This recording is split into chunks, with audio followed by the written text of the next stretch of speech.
Hello, everyone. Hi, America.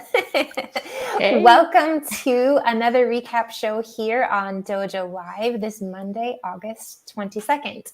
What do we do on our recaps? We recap last week's show to give you the highlights and our opinions of what we thought were the major takeaways to encourage you to watch them. And it's simple. If you didn't catch the show, you can find them all at dojo.live.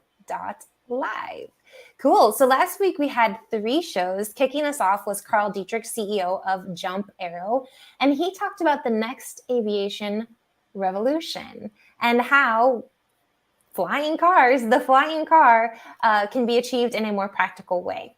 Up next was Rolf Burdorf, the CEO of Zen Business, about entrepreneurial optimism in a turbulent economy. And we wrapped up the week with Travis Rush, CEO and co-founder at Repario, bringing healthcare into the home. And as you can see, this is one of the things, coincidentally, sometimes on our show, the shows throughout the week tend to naturally form some type of theme. Maybe that's gaming or other things. Last week's was quite varied. And that's something that I appreciate, just the absolute unlimited reach of technology. And I think last week was a really, really good example of that. So as we talk, let's start off, I guess, America, with Carl's show. And the next aviation revolution at Jump Aero. What did you think? Well, we talk about flying cars, and with that, you already know that it's going to be a really interesting topic to talk about. So it was really amazing. I didn't know that the government, the companies have been working in these kind of projects for so long, and they are planning to this. Yes. If the society is ready for it, how can you imagine that this technology is going to looks like? It's different. Everything, and that conversation was new for me, and I really encourage you, audience, to watch the show. Go ahead. No, it's okay. Go ahead. I was just going to say, Carl has been on the forefront of flying cars for a very, very long time now. And it was interesting to watch his own evolution and his learnings and listen to his own learnings and takeaways, right? How the initial concepts and things that they were producing were amazing and functional, however, not practical in the sense of being able to deploy them across the masses. And so what Jump Aero is now proposing and what they're working toward is a flying car in like a flying ambulance, right? In order to get EMTs to the scene as soon as possible. And that would be the transportation of the EMT, while then traditional methods, ambulance, helicopters, etc., would be able to arrive on the scene later on, but to get people who need help stabilized as soon as possible. And it's just a really fantastic thing. And also, I think what was really cool about the technology here, not only the software component, but the hardware component, the take on how the software component tends to be a slower process because it needs to be absolutely right. Not this, fail fast, reiterate that we're used to in the more traditional software. If it's working, go for it. Yeah, well, but not here, right? They have to get it right, and once it's working, you don't touch it, which I thought was, a different concept than what we're kind of used to, I think, in certain development methodologies, and the fact that it's all electric. They hire. That mindset. Yeah. So different kind of mindset. Some unlearned behaviors or things that might have to happen if you want to work in a field like that. And also electric. I think it's all electric, which has different capabilities than one would think with a traditional combustion. I think it's the word combustion engine, right? That they're able to just take off and go. You don't have to warm things up. You don't have to cool things down. Absolute vertical elevation. It's fascinating. So yes, see what Jump Aero is up to and what could be more practical than paramedics, right? EMTs and saving lives. Really, really cool show. After that was Rolf Burdorf, CEO of Zen Business, entrepreneurial optimism in a turbulent economy. And really he focused on the resurgence of the American entrepreneur, how more and more people are leaving their jobs despite a turbulent economy for something better, and that is being their own boss. And he talked about how Zen Business helps make that easier for people. What did you think of that show? I really liked it. I think that it's amazing how they help people with the small businesses. If they have an idea, they provide with website, financial services, everything, so you can launch the ideas that you have. And I really liked at the end of the show how you thank moms for everything that they have been doing with the Yes. pandemic situation. It was a lovely show, and Matt was there.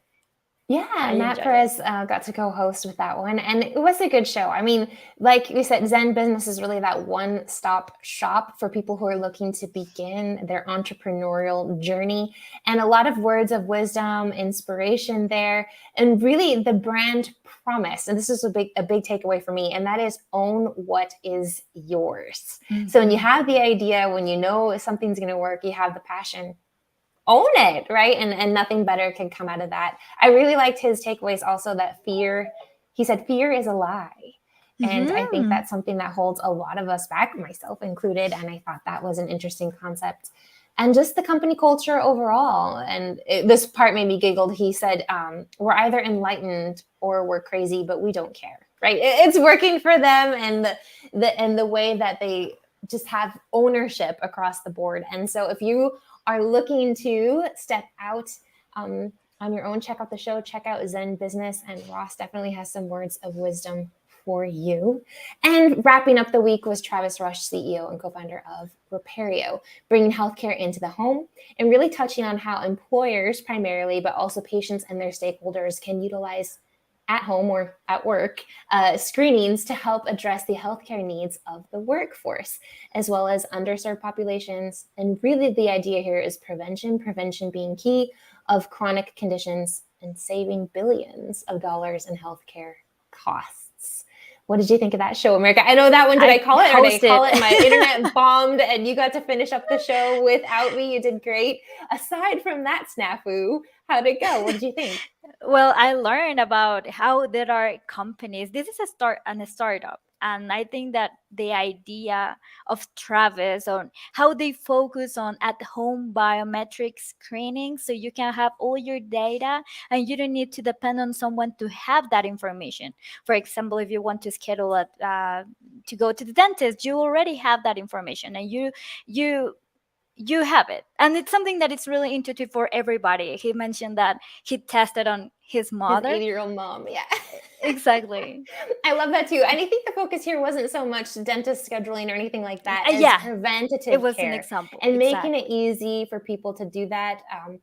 Because I think scheduling is one of the things that holds us back, or even having to get from our homes to clinics in different places, particularly for people who might have, struggle with mobility or not have modes of transportation, or people who live in more rural areas where just to get to a clinic and do those types of analysis that are, in theory, simple analysis, but still takes several hours for you to accomplish. Repario is a great alternative. And the idea here, again, is going back to prevention. He threw out a statistic that was 90% of the, and get this number, 3.8 trillion with a T, dollars that are spent on healthcare costs in the US are to manage chronic disease. Right. So if we can prevent that and track that and keep things early, the idea is, to lower those costs. So keeping track of the basics, like your blood pressure, simple blood tests, I don't know, cholesterol levels. And I mean, they have this whole idea of where they're wanting to move forward. And I thought it was really smart, tapping into the employer, getting the employer Mhm. behind this. As a And benefit. yes, Mhm. and I definitely thought another nice mashup of hardware with software. Now we've got less than a minute to tell you what's going on this week. We do have 3 shows, 12 o'clock Pacific, right here in Dojo Live. Who are we going to talk to?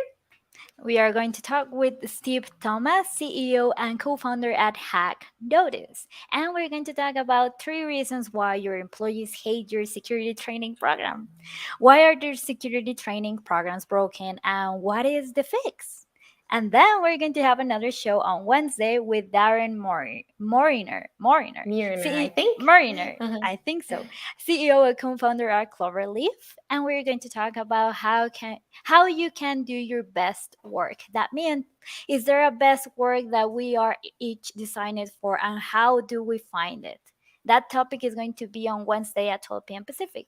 And then we're going to have a woman. That show is going to be on Thursday with Lindsay. Oh, I know Yeah. Lindsay. She's got a challenging last name for us. Yeah. Let's go with Chip Kima.